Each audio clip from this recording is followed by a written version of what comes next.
Hello and welcome to the Coop'd Up podcast. It is your host, Josiah, and yes, I am wearing these glasses. These glasses are literally my new vibe. As you can see, it's Daddy J for today's episode. I got my black mesh shirt on, got fresh haircut, and we're looking swaggy. We're looking sick and sexy fine. I was gonna say feeling good, but honestly, I haven't been feeling that great as of lately. I feel like I've been having stomach pains, and I've been having body aches a little bit, and I might look good, but I physically feel a little ill. And I was trying to decide if, I was feeling ill because I had rabies. So, I found a bat earlier this week. I don't even know. I found a bat, and it was a baby bat, and it was so cute. I was walking my dog. I was walking Miss Stella, and we were just walking through Hollywood, and I was walking home, and on the walk home I saw this baby bat on the floor, on not on the sidewalk. It was right off of the curb of the sidewalk, and I was like, oh no, he probably fell out of the tree, or I named her Batty the bat, Baddie. Bad Girls Club, baddies. But yeah, I named the bat Batty, and I picked her up, and I brought her home with me. And everyone thought I was going to be having a pet bat, which honestly would be cute because I am part vampire, so it would be cute to have a bat.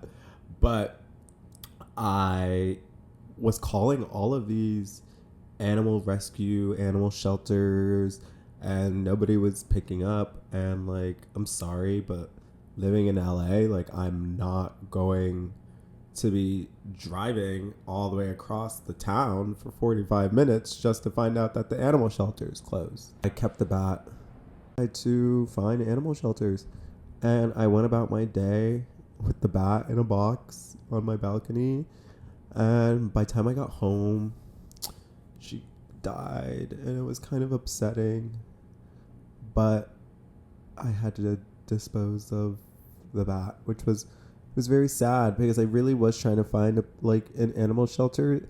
I called a vet, and the vet told me to call an animal shelter because I would have brought it to the vet that was right down the street for me, but there was no way I was driving to just a random animal shelter to see if it was even open. But all that to say that, when I told everyone that I found a bat, they were like, oh, don't get rabies, don't get rabies, don't get rabies. And I was like, it didn't bite me.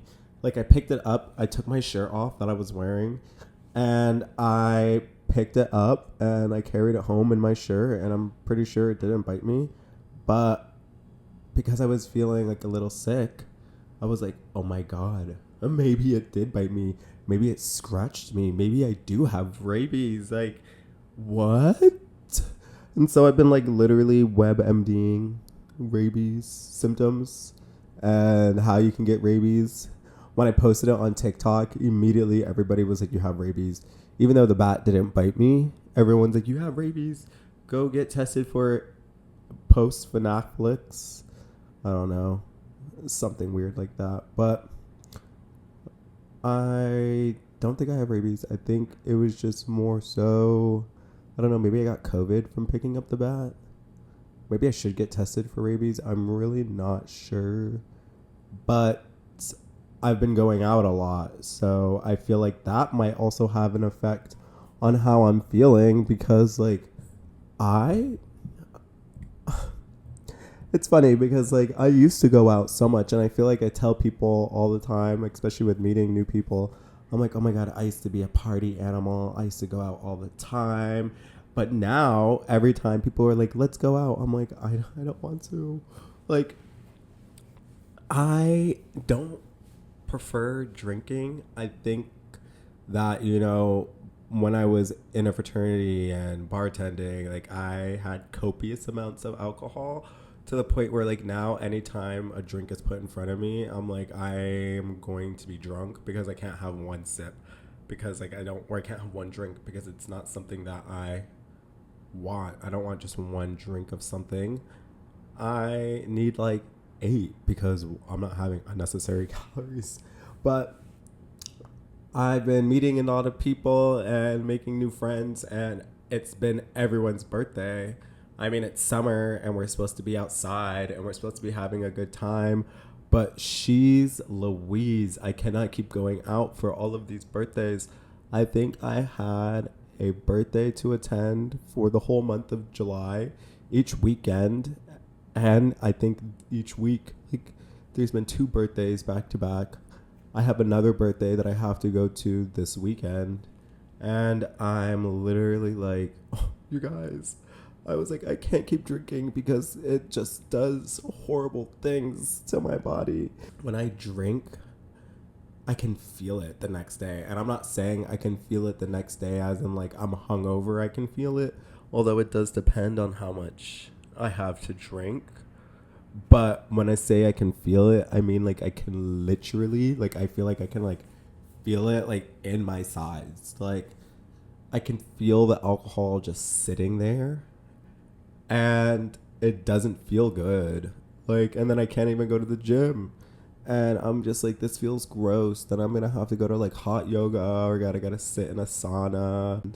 I am just, and I eat like shit when I go out. Like everyone knows that I love pizza, let alone having pizza after going out, after a night out.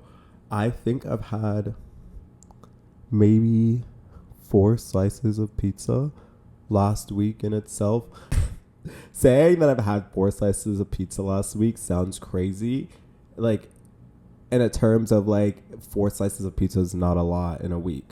But when you really think about it, if you're going out and you're having 4, 5, 6 drinks, and then you're going and having 2 slices of New York slice, greasy pepperoni, cheese, and or Hawaiian, because I love a good Hawaiian pizza. It's like, it does something to you. Like your body, first of all, your body literally is going to hate you, especially if you're me and have 8 million salads. Like I love a salad, and there's no places that have a salad open at night at 2:00 in the morning, let alone I'm not going to a pizza place and being like, can I have a salad instead of that slice of yummy, greasy pizza? No. So I feel as though that I feel like poop because I've been going out, I've been drinking, and I've been having these large slices of pepperoni pizza. I'm like being so specific with the pizza that I'm eating. It's insane. But I know I don't have rabies, so I must be feeling like crap because I keep going out and having a good time with people.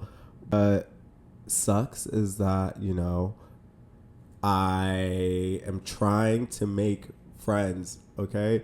That's the one thing that I said for when I came here is that I want to make genuine friendships and genuine relationships with people. So it's really hard for me to not go out or go to the places that I'm getting invited to when people are inviting me because I'm trying to establish these relationships. And like I don't really know people and I need to be able to network, okay? It's like, it's funny. So I say this because, okay, right? So the other night I went to one of my friends. Her boyfriend lives in the building next to me. And so I was like, oh, he's having a housewarming and she invited me. And so I was like, okay, like that could be fun. I'll go to your boyfriend's housewarming, whatever. I've only met her boyfriend once. I mean, he's a nice guy, super friendly. But I was like, I don't necessarily want to go to the housewarming, but it's my friend. And like I'll go and I'll meet people and like I'll just like chit chat or whatever. And I find that I'm putting myself in these situations or into these scenarios because I have a podcast. Like it's like I don't necessarily I want to be in the entertainment industry somewhat in some capacity, whether or not it's through social media. And I have to be able to get my face and get my name out there, especially with Los Angeles being such a big city. And especially since I just moved here and it's like I'm trying to make a name for myself. I know when I talk to people a lot, they're like, yeah, I moved here 10 years ago. And all the time I'm like, damn, I'm late to the game because I just moved here. But it's like, what game am I late to? So every time I go out or these little get-togethers, I'm having to like put myself out there a little by little and meet new people and see what Los Angeles is about. Like when I was at the housewarming, it was a small group of people, and everyone likes to talk about like what they do, and everyone is in some type of industry here, whether or not they're an actor, director, producer. I mean, everyone's within the industry, but every time you're talking to somebody, they're something, right? And so I was just chatting, and we were all talking about reality TV. And I was like, I need to be on a reality TV show. And this girl was like, I could see you on reality TV. And she was like, I work in casting. And I was like, I was like, oh, do you? You work in casting?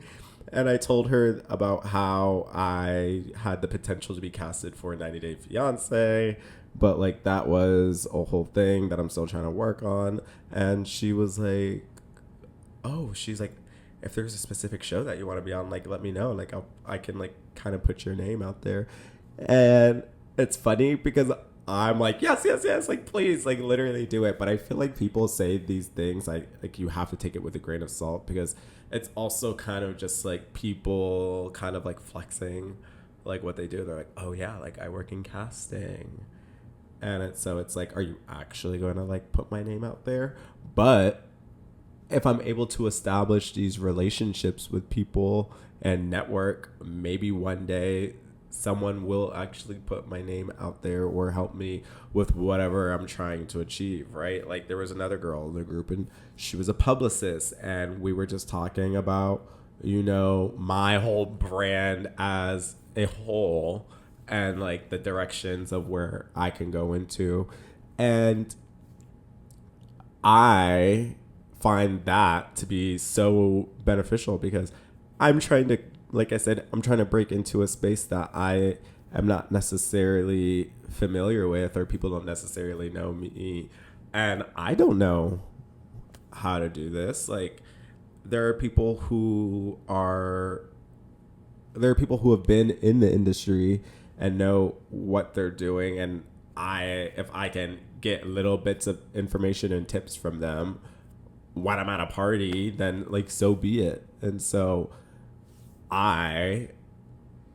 it's a catch-22, right? Like I don't want to go out, I don't want to keep drinking, but like I also want to meet people, I want to network, I want to talk, like, and I can't do that from inside. I can do it on TikTok, I guess, like, but I can't necessarily do it from the comfort of my home. I can't meet new people and network. And so if I'm feeling like shit, it's because I'm putting in the work.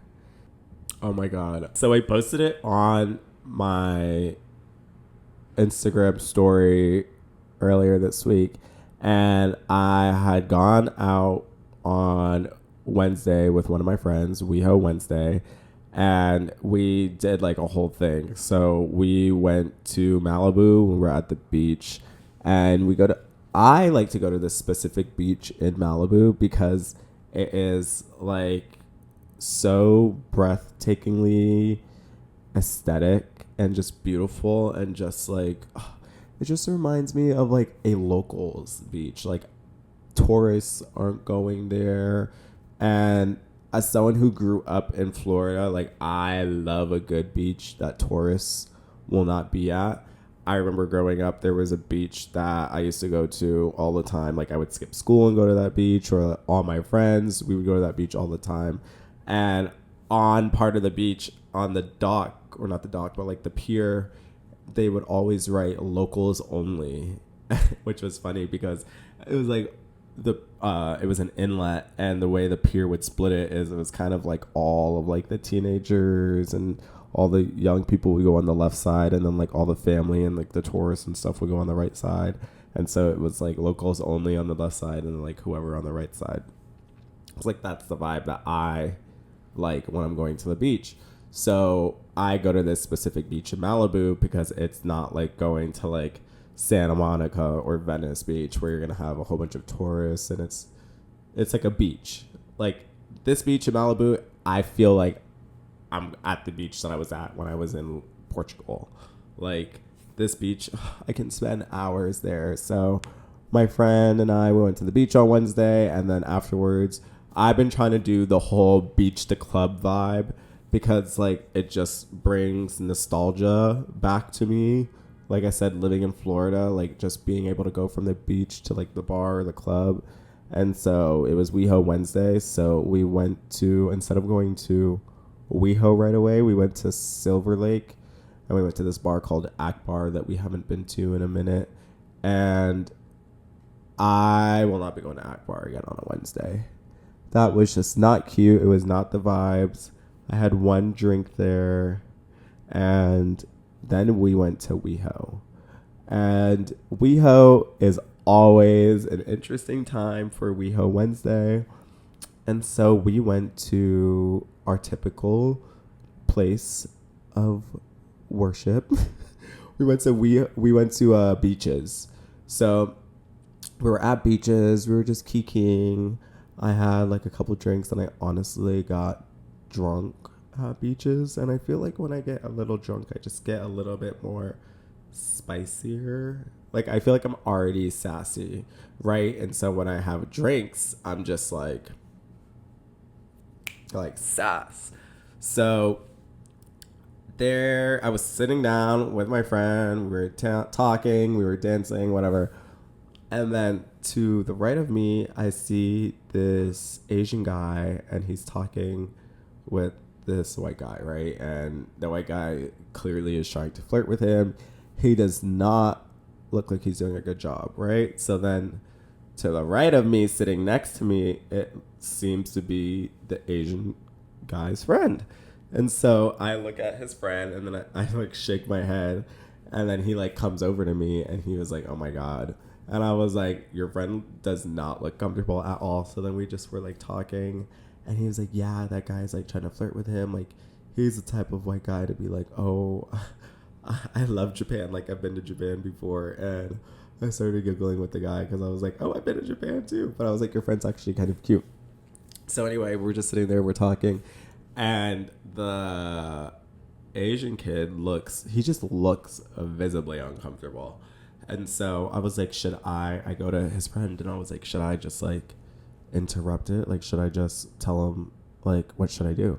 And he's like, no, like, if he wants to get out of it, he can, but like, he just shouldn't be talking to him. And I was like, oh. And he's like, yeah, he's a little bit timid. Like, he doesn't know how to get out of situations. And I was like, just say the word and I will interrupt that right away. And he just like looks at me, and I was like, okay, I'm doing it. So I walk over, and I go to the guy, and I was like, hey, I was like, I just think, I was like, I'm going to take my friend back. So like, you can kind of just like skedaddle.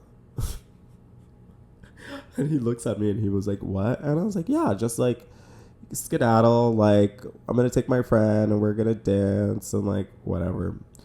And so then he was like, oh, well, that's kind of rude for you to say. And then I was just like, oh, I don't know, like, you are making my friend uncomfortable. So the Asian kid walks over to his friend, and then they go to the bathroom, and then the white guy, I guess, goes into the bathroom after them. And so I guess they're like all talking or whatever, and then the Asian kid comes out with his friend, and then they come back over to me and my friend, and they were like, oh my God, that was so awkward, like he came over and followed us and was like trying to talk to us in the bathroom. And I was just like, oop. And I was like, whoops, sorry. Didn't mean to make things like too awkward. And so then we're sitting there talking, and then the white guy comes back over and he goes, I have a question. And I was like, yeah, okay. And he was like, why did you tell me to leave? And I was like, I didn't tell you to leave. He goes, yeah, you did. He was like, I was over here talking to him and you told me to leave. And I was like, no, I didn't tell you to leave. I told you to skedaddle. Like, you can still stay in the bar. You should just leave, like, the situation. And he was like, well, why would you say that? And I was like, you're making my friend uncomfortable. And he goes, well, he never said that. And I was like, yeah, but, like, you could just tell that you're making him uncomfortable. Well, you can't tell, but, like, everyone else can tell that you're just, like, making him feel uncomfortable. And then he kind of just, like, looked at me, and I was just like, yeah, like, I don't know what else to tell you. So he kind of just, like, walked away, but I was just like, deuces. If someone's making you feel uncomfortable, like, I'll say something, because I feel like, why should you feel uncomfortable while you're out with your friends? Like, we're at the age where people should just learn to just speak up. And so I ended up getting everyone's Instagram and made friends and whatever. And I know that at this point, I'm not going to meet my husband in the bar. I feel like I've said this already, but it's so true. And so it's getting to the point where, you know, WeHo Wednesdays is fun, but I need to start figuring out where I'm actually going to meet the daddies, like the husbands, because this is a thing that tends to happen to me. And it's every time I say I'm going to go somewhere and then I lose the motivation to do it, somebody that I follow on socials happens to be there, right?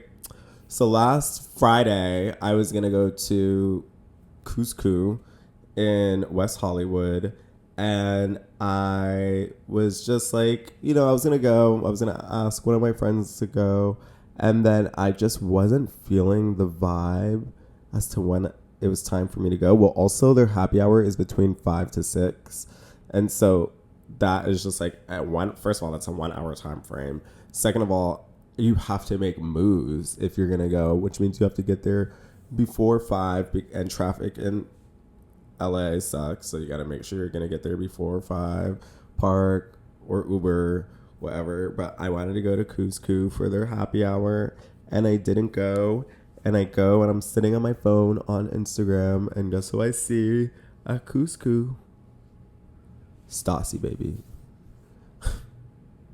Stassiebaby, Father Kels. I think it was Sydney Carlson.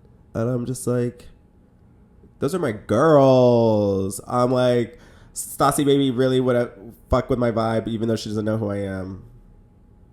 Or whatever the fuck it is from. What's that show called? Sex Lives of College Kids, or the one with not Benny Blanco. Benny Skinner. Benito Skinner. Stassiebaby was at the bar that I wanted to go to, and I just didn't end up going, and I was freaking pissed about that. And then like Sunday, I was a little just like hungover from going to the housewarming party, and I typically go to the farmers market on Sunday because it's like right down the street from me, like literally right down the street from me. I can walk to it. Noah Beck was at the farmers market, and I love Noah Beck. I literally would have cried if I was there and I saw him. And I think being in LA is so parasocial. Tana talks about this on the Cancel podcast, which I'm also upset that they're canceling, because that was on one of my, what's it called? Like bucket lists. Yeah, one of my bucket lists was to eventually be on the Canceled podcast, but that's never going to happen now that they're canceling the Canceled podcast. But Tana talks about parasocial and being in the same realm of influencers and stuff like that. And I'm like, it is so true to see these people on TV and then to be in the same room with them or in the same space with them and like not know how to freaking act. Like in my building, I have seen, like, I remember coming down the elevator piss drunk in my building. I'm in the lobby and Candy from Atlanta Housewives is in my lobby. I was in WeHo for Pride last year and I ran into Sheena. I went and got coffee 2 weeks ago and I saw Lucas Gage, I think his name is, and the one who from Smile, and the one who was married to Chris Appleton. I've seen JoJo Siwa. I've seen like micro influencers. It's just like their socialism of it all is crazy. Like to be like, I was in the same room as these people, or I was just watching TV and now I see these people in front of me is crazy. But I guess I gotta actually, if I get the itch to do it, I need to do it. Because like, even though I love the Kardashians, I kind of have stopped being like obsessed with them and kind of just more of like watching, or because like of them being in the same vicinity as me. But the day that I do run into Kylie Jenner, I will cry. Like that is still on the bucket list of things to do in LA. But yeah, please, if you want me to talk about anything, please let me know. I literally am psychotic because I've been going out and doing everything today. I mean, because I've been going out and doing so many different things, I'm like, I literally have too many things on my mind. I already know, like, I have to. Today is Monday, right? I never record on Mondays on the day of a release for my podcast. And we are recording, editing, and releasing all in one day today because I've been going out so much. So wish me luck. Good luck, Charlie. And thank you guys so much for tuning in to another fabulous, wonderful week of the Coop'd Up podcast. I love you guys. Like, subscribe, comment, enjoy, and I hope to see you guys next week. Bye. Love you.